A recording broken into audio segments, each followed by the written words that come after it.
Now to moderate our panel, here's the Executive Director of the Association of Climate Change Officers, Daniel Kreeger.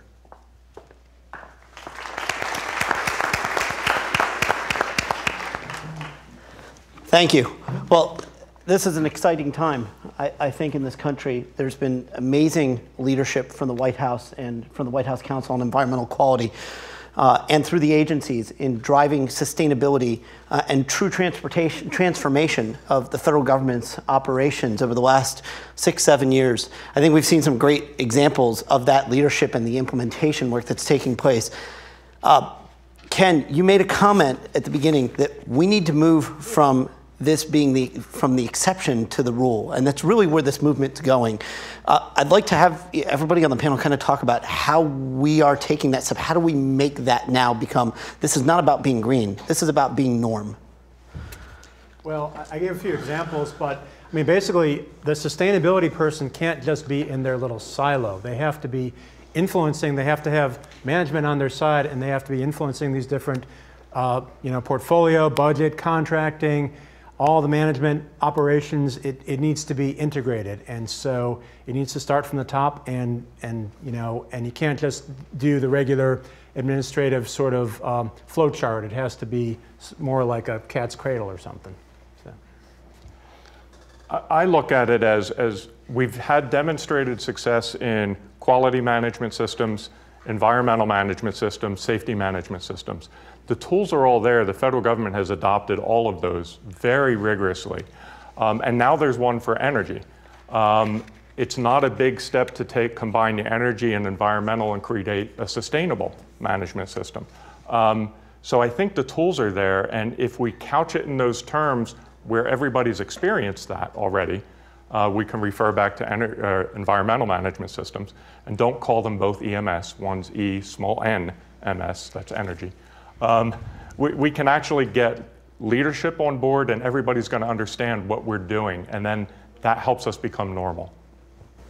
So from the Army standpoint, we're trying to embed sustainability into the way we do business and make it all about the mission. So it's easy to go and talk to our logistician about the mission. So I need to talk to the logistician in his terms about how to make his mission more effective. So sometimes we don't say sustainability, sometimes we say effective, but really put it in the terms of the person that you're trying to influence. Not my language, but their language.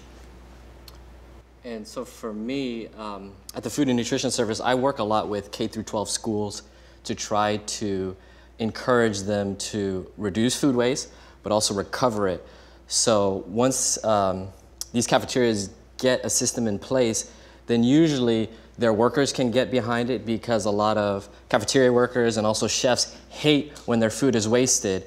And there's a lot of complaints about labor. There's added labor to coordinate with a food recovery organization to pick up your food waste to be donated to low-income families. But taking a whole bunch of food to the trash takes about the same amount of time as putting aside food to be donated in a cooler or a storage area.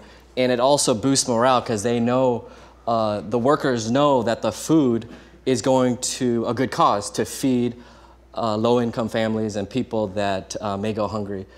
So I think once there's leadership on the food waste issue, I think that you'll see workers and everyone else come behind it, because it's such a such a good issue to support. So all of you have alluded to something that Kate Brandt talked about earlier this morning, and that is in Section 11B of the executive order, which is a requirement for climate preparedness and resilience training and broader sustainability training in decision making. A component of that is formal training. A component of it is getting actionable information into the hands of decision makers. You all have been each driving different projects. How are you going about getting what you've learned, the success points and the business case merits, into the hands of decision makers, and what does that process look like for you? Well, I talked about research into practice, but what it really means is don't just put a 300-page engineering report on your website and say you've succeeded and you're done. You actually have to get it down to the 2-page level, something that executives are actually going to read. And you know, so that's really the bottom line. As Wanda said it very well, you have to speak in people's language, not just in your language. Shout out to GSA. They had a meeting last week where we shared case studies. The Army was represented, and a number of different agencies are. A lot of that collaboration with slick sheets provided, we're already doing that. The resources are there. We just need to connect the right people to those resources. I think there have been very impressive projects done across the boards, or across a lot of different agencies. Compiling them or even getting access to them, I think it's already there for us to promote the sustainability to leadership. So we do a lot of reporting. Everybody in the federal agency does a lot of reporting, but some of the things that we're also trying to do, in addition to saying, okay, well, we met this metric or we met that metric, is what was the other value of what we did. So did it provide us continuity of operations during a storm or things like that? So added value to what we're doing is really a key way to say, this is something that's good for us. This is a good news story. It helps you, it helps me. So for companies that recover and donate food, they can get an enhanced tax deduction for the food that they donate. So that is a business incentive for them. But in recovering the food that is excess or unsold, it helps their business because they can actually take a look at what is being left over, and they can change their menu or make stuff in the back of the house more efficient so that that waste isn't produced in the first place. So if you're seeing a lot of burritos left in that pan out in the cafeteria every day and you're donating it, maybe you switch the burrito out for another.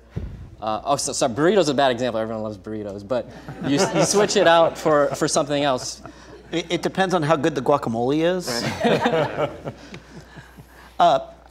Ken, you gave a couple of examples of projects in your presentation. One of them was a building, I think you said, been around since 1918. Correct. In Grand Junction, was it? That there's kind of those sorts of projects, and then there's that modern building that whatever accreditation, gold, platinum of your choice. Those are two very different sort of experiences. Can you talk a little bit about lessons learned on each side of that? Well, I mean, the federal government has a lot of old buildings, a lot of historic buildings, and so that is a real issue. I know Don Horn in our office has done a lot of work on that, and it's it's so kind of building specific because you got to get the windows right. And the example I showed initially, the solar array was too large, and they had to shrink it because it shouldn't be seen from the street. So it's kind of really case by case. Whereas with other buildings, sometimes you can have more of a portfolio approach and have practices and technologies that are parceled out more generally. So yeah, but even in that case, I mean, a lot of issues are building by building. You really have to do the metering, the sub-metering. You have to know that building and get it right, and know the tenants too. So. Wanda, you've been driving that at net zero bases in the Army.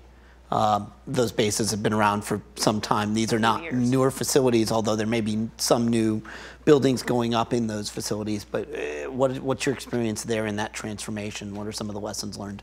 Well, certainly existing buildings is one of our toughest challenges, but we have had success by working closely with our ESCOs and our ESPCs and US. Thank you, partners. But some of the other things that are helping us with success is that internal communication between installations that have figured out how to do it and installations that are still struggling. So we find that having them talk to each other, a lot of times they're solving each other's problems. So if I'm struggling with something, surely somebody out in the federal community has already figured out that answer, and just making the connections, I think, is key. So I think a lot of people have a hard time with the concept of net zero, especially if they're not working in this space. Conceptually, we're here, we're consuming, we're functioning. How can we possibly get to net zero in this big facility or campus? How do you communicate to that person who doesn't really have the subject matter knowledge what you've been able to do and that there are actually solutions, tools, and approaches here and now. Well, interestingly, talking about net zero is a little bit easier than talking sustainability within the Army, because sustainability gets mixed up with an Army term of sustainment. But so talking about net zero, we're really talking about being as absolutely resource efficient as you can be. We recognize we might not get to net zero everywhere. Getting to net zero in Seattle is going to probably be a lot easier for our installations than if they're in the middle of Kansas.